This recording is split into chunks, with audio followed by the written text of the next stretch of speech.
গরুর পাও 4টা, কিন্তু তার সন্তানদের পাও 2টা হয় কিভাবে? ও দাদা বাবুরা, একটু জবাব দিবা।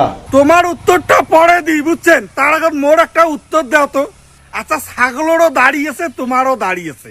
হ্যাঁ, ছাগলের যদি 4টে পাও হয়, তোমার কেন 2টে পাও ভাই? কন্ত আগত দুজনের উত্তরই দিয়ে দিতে। সে গরুর কথা বলছে। গরু হচ্ছে তোমরা হিন্দু ধর্মের ভিতরে তোমরা মা বলে, এই কারণে গরু দিয়ে বুঝিয়েছে। আর সে মুসলিম ধর্মে তো তারা ওই ছাগলকে বাপও বলে না, আর ভগবানও বলে না, আল্লাহও বলে না, কিছুই বলে না। তাহলে ছাগলের সাথে ওকে তুলনা দেওয়া, দাঁড়ি তুলনা দেওয়া, তুমি যে একটা রাম ছাগল এটার পরিচয় দিলা। আর তুমি যেহেতু তুলনা দিতেছো, এই কারণে তোমার উত্তরও দিয়ে দিতেছি। তুমি হচ্ছে রামের বংশধর, রামের পূজাদারি করো। হ্যাঁ, তোমাদের কি হনুমান আছে, হনুমানের কি বান্দরের মতো চেহারা, বান্দরের মতো একটা ল্যাঞ্জা, তোমাদের ল্যাঞ্জা কই? যদি ওই হিসাব করো, তোমাদের যুক্তিতে এটা আসে, কিন্তু তাদের দাড়ির সাথে ওই ছাগলের সাথে এটা কোনো যুক্তিতে আসে না। কারণ কি, আমরা ছাগলকে খোদাও মনে করি না, নাউজুবিল্লাহ।